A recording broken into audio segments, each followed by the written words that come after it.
There is a hole in the most told story in the world. 18 years, 6,570 days of absolute silence. Between the boy who astonished the doctors in the temple and the man who turned the world upside down, the Bible falls silent. It simply skips, as if nothing had happened, as if those years didn't matter. But what if they did? What if everything Jesus became started exactly there, in that void nobody talks about? Today, you're going to discover what happened in the years the Bible erased, Luke chapter 2, verse 52. And Jesus grew in wisdom and stature, and in favor with God and man. Done. That's it. That's the last thing we know about Jesus before his 30s. One sentence, a single sentence to cover almost 2 decades of life. It's as if someone had torn pages from a diary and left only the burned edges. Think with me. We know everything about his birth. The star, the wise men, Herod wanting to kill him, the flight to Egypt, the return to Nazareth. Then at 12 years old, he's in the temple, discussing with the teachers of the law, leaving everyone speechless. Mary and Joseph search for him desperately for 3 days. And when they find him, he says that strange phrase, "Did you not know that I must be about my Father's business?" And then nothing. Silence. 18 years of narrative darkness. The next time we hear about Jesus, he's already 30 years old. He's being baptized by John the Baptist in the Jordan River. He begins his public ministry, multiplies loaves, walks on water, casts out demons, raises the dead. But between 12 and 30, nothing. Nothing at all. And don't you find that strange? Don't you feel something's missing? As if someone had hidden the most important part of the story. Because it's precisely in this period that everything happens. It's when a child becomes an adult. It's when you learn a trade. It's when you suffer. It's when you question. It's when you doubt. It's when character is formed. Did Jesus have acne? Did Jesus cry alone at night? Did Jesus doubt himself? Did Jesus fear the future? The Bible doesn't say, but something happened. Something deep. Something that transformed the boy in the temple into the man on the cross. Throughout the centuries, theologians, historians, and scholars have racked their brains trying to fill this void. And theories emerged.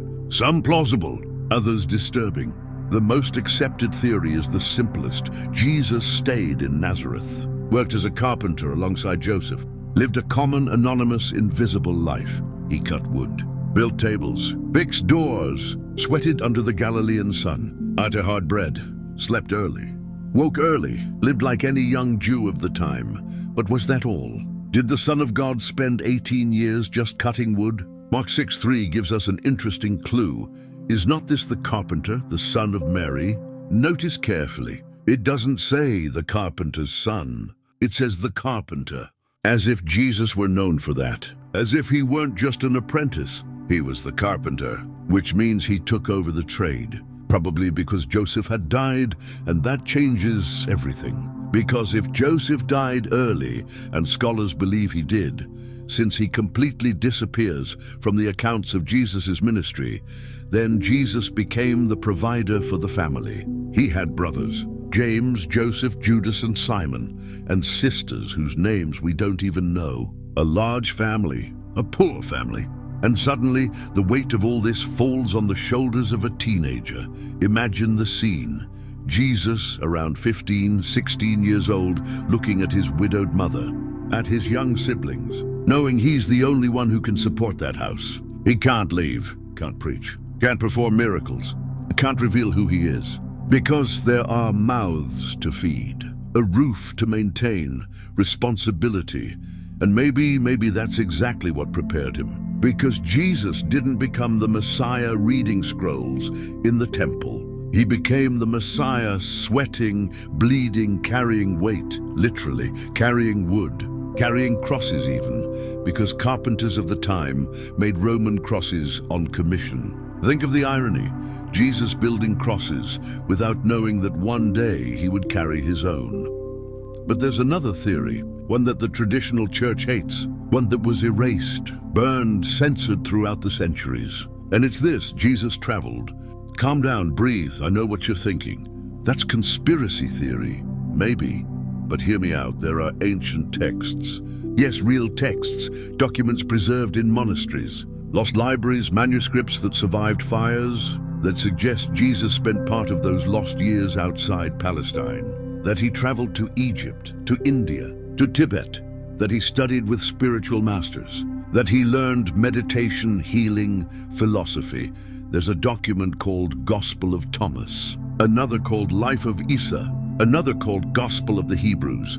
Apocryphal texts rejected by the church, but they exist. And they speak of a traveling Jesus, a curious Jesus, a Jesus who sought knowledge. And look, this isn't as absurd as it seems, because Jesus, in the canonical Gospels, demonstrates a frightening knowledge of cultures, languages, philosophies that didn't exist in Nazareth. He quotes Persian proverbs. He uses parables with Zen Buddhist structure. He speaks of concepts of ego renunciation that are more common in Hinduism than in traditional Judaism. He questions Mosaic law in a way no rabbi would dare. Where did this come from? Besides, the trade route between Jerusalem and India was extremely active at the time. Caravans came and went all the time, and Nazareth was right in the middle of that route. It wouldn't be impossible for a curious, intelligent, restless young man to hitch a ride with merchants and go see the world. But here's the craziest part. In the Hemis monastery in Tibet, there's an ancient manuscript that speaks of a prophet named Isa.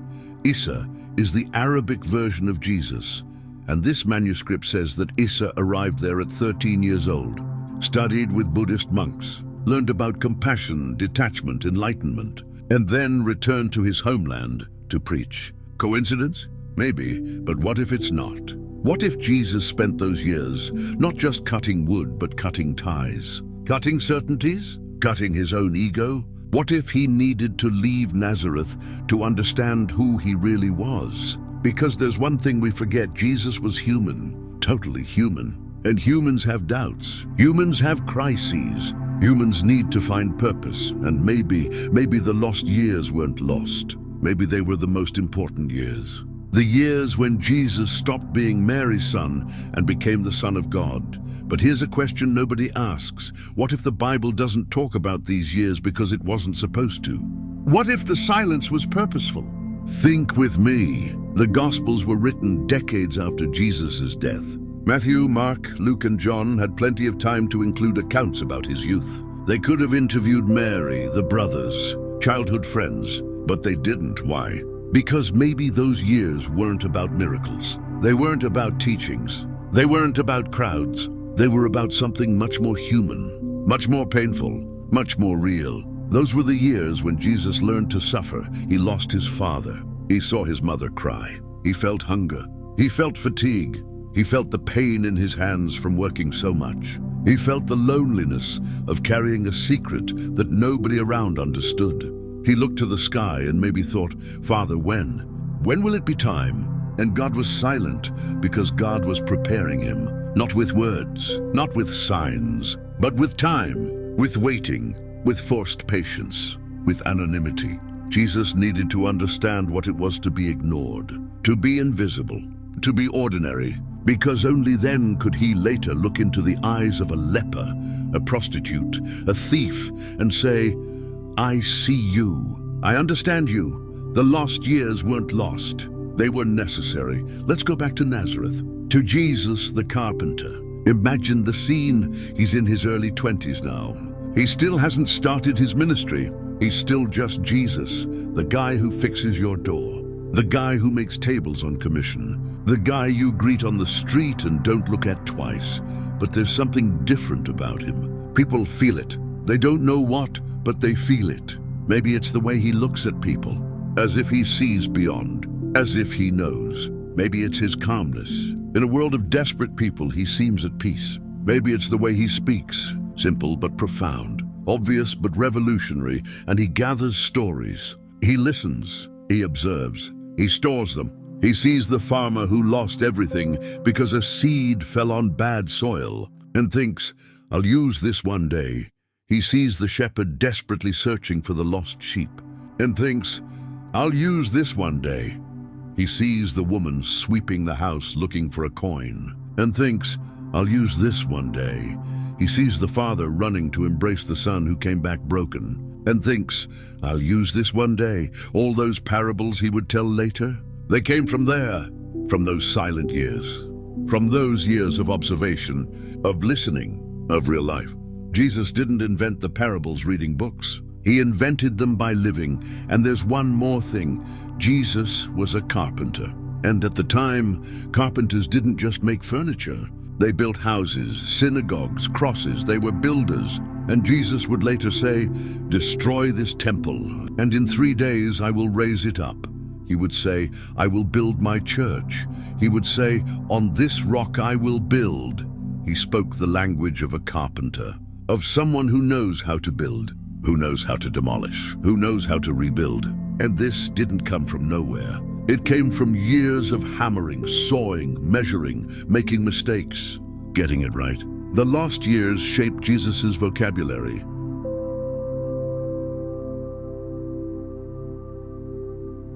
And then, one day, something changes. Jesus is almost 30 years old. Maybe he's already married off his brothers. Maybe his mother is stable now. Maybe he can finally leave. And he hears about a prophet in the desert, a strange guy, dressed in camel hair, eating locusts, shouting at the Jordan River, baptizing, calling people to repentance. John the Baptist. And something inside Jesus ignites. It's now. He leaves the workshop, leaves the tools, leaves the life he built, and goes. Imagine Mary watching him leave. She knew, she always knew. Since the angel appeared, since she said yes, since she placed that baby in a manger, she knew that one day he would leave, that he wasn't hers, that he belonged to the world. But it still hurts, and Jesus walks, miles, days, until he reaches the Jordan. And when John sees him, he knows. Behold the Lamb of God. Jesus enters the water. John hesitates. I need to be baptized by you, and you come to me. Jesus responds, let it be so now, for thus it is fitting for us to fulfill all righteousness. And then he is baptized. And when he comes up from the water, the heavens open. The Spirit descends like a dove, and a voice thunders, this is my beloved Son, in whom I am well pleased. And in that moment, the lost years make sense, because God wasn't silent. God was preparing, sculpting, forging, transforming the boy in the temple into the Son who would change everything. And Jesus, there, wet, trembling, with 30 years on his back and eternity ahead, finally understands. Those years weren't lost. They were planted. So, what happened in the lost years of Jesus? The truth. Nobody knows for sure. And maybe that's the beauty of it. Because that silence isn't about Jesus, it's about you. How many times have you felt your life was stuck? That nothing was happening? That God had forgotten you? That your dreams were dying while you did ordinary, invisible, repetitive things? What if those aren't your lost years, but your years being planted? What if God is preparing you exactly there, in anonymity, in pain, in waiting, in the hard work nobody sees, for something you can't even imagine yet? Jesus spent 18 years invisible, and then 3 years turning the world upside down. Maybe you're in your 18 years now. Maybe your 3 are still to come. Don't give up, because God's silence isn't abandonment, it's preparation. If this video touched something in you, comment down below. My years weren't lost. I'll read each one. And if you believe someone needs to hear this today, share it. Because there are people giving up right now, right at the finish line. And subscribe to the channel, because the story doesn't end here. The cross is still coming.